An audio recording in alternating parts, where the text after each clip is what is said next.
Psalms chapter 70 and verse 2.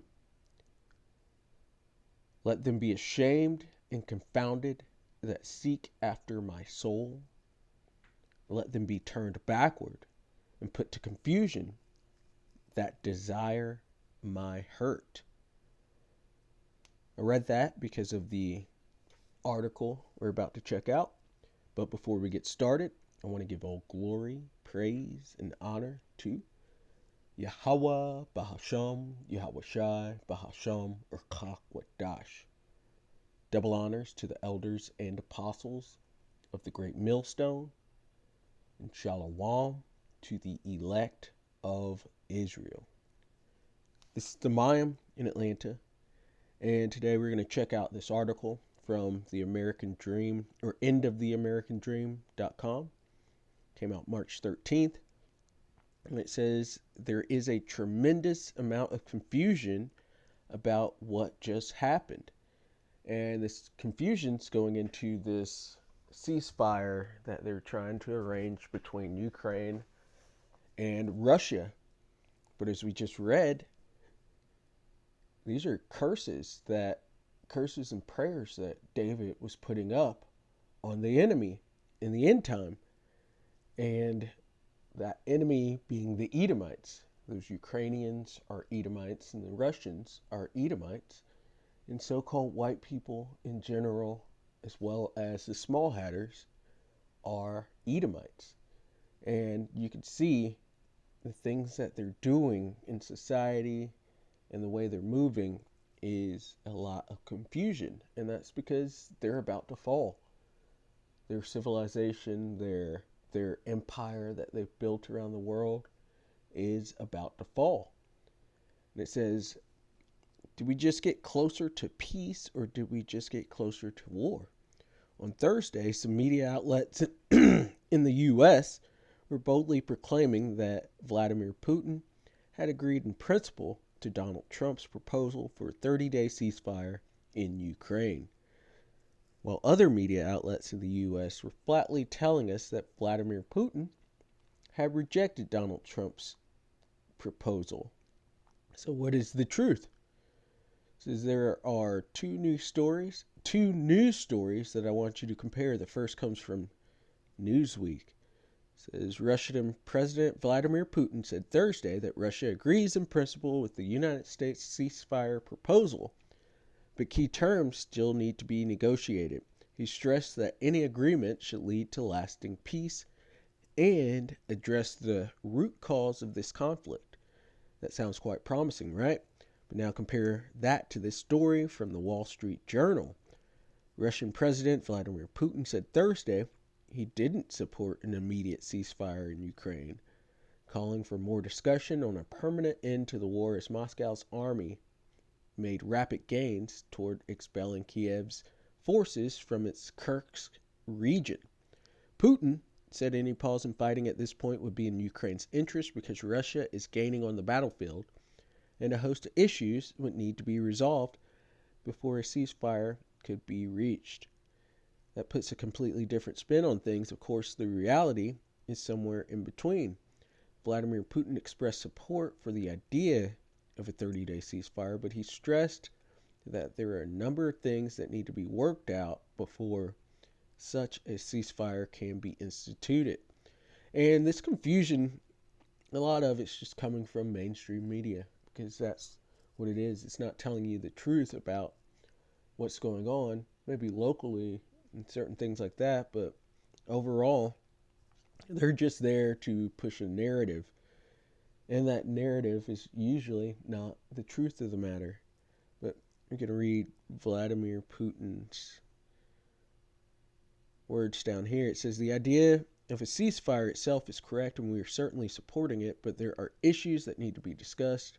I think that we need to talk to our American colleagues and partners, maybe call President Trump and discuss it together, but we support the very idea of ending this conflict through peaceful means, he said, according to NBC translation.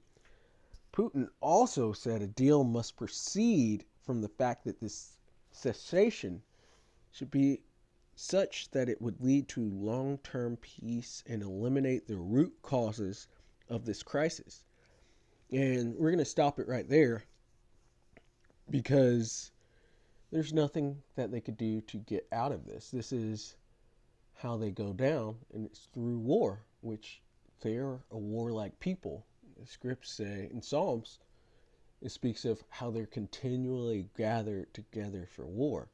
And that's what they do. These Edomites, their blessing is the sword. And so that's how they've gained their power.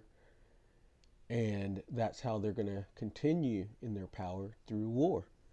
And you look at the international bankers, they make their money from betting on both sides of wars and investing into both sides of it. They make money from war. So there's always going to be war here. So you can't eliminate the root cause. Well, let me take that back. The root cause of all war on this earth is from having the Edomites in power, because they push for it and they make money off of war.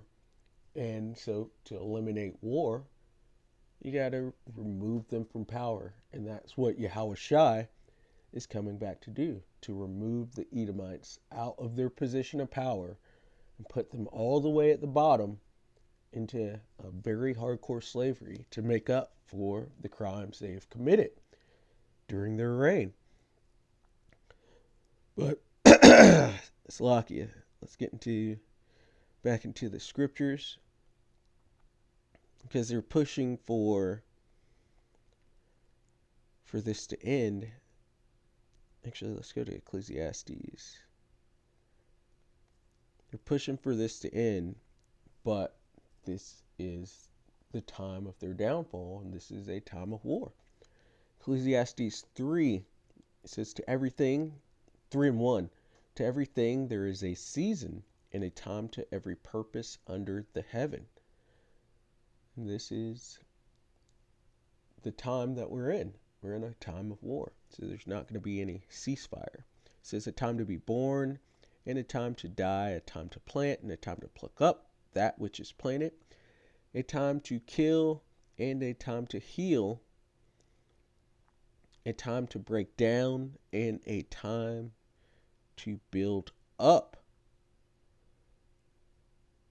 And this is the time in which Esau's rulership is being broken down, in which there's going to be a time for killing, but then after that, in the kingdom, there'll be healing.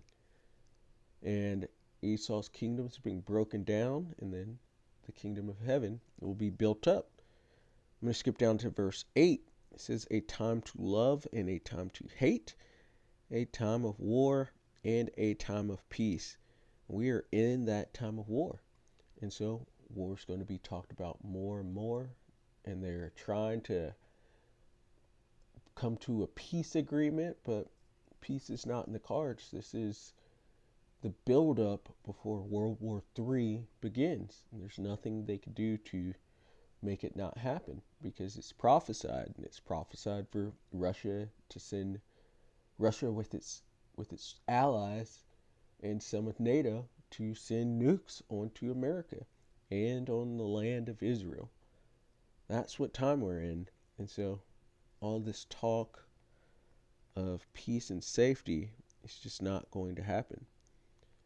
1 Thessalonians 5 and verse 3.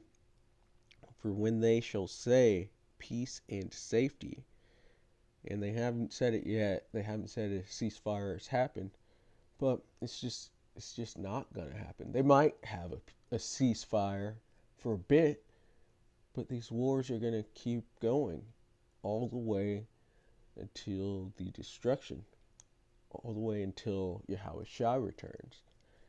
And they're just a people of war, so they're going to go out through war. It says, for when they shall say peace and safety, then sudden destruction cometh upon them. And so there will be a time where people think that things have gotten back to normal, back to pre-2019, 2020 times. but it's just not going to happen. We're watching the downfall of the Edomites and of the heathen kingdoms as well, and the coming up of the kingdom of heaven, the kingdom of Israel, the rise of the kingdom of Israel. And it's just not, they're not going to be able to stay in power or make things go back to how they used to be. It's just not going to happen. It says, then sudden destruction cometh upon them as travail upon a woman with child, and they shall not escape. There's nothing they could do to remove their necks from the trouble that the Lord has created for them to fall into. There can't be peace and safety because judgment is around the corner. And it's just great to see these Edomites in confusion and not knowing how to keep their kingdom going, how to keep their seat of power going. It's great to see this confusion. It's great to see that this place is being cast down and that their power is waning, and to know that Yahushua is coming back soon. And so, Lord willing, that was edifying. I'd like to give all glory, praise, and honor to Yahweh Bahasham, Yahushua Bahasham, Rakak Wadash. Double honors to the elders and apostles of the great millstone. Shalom to the elect of Israel. Shalom.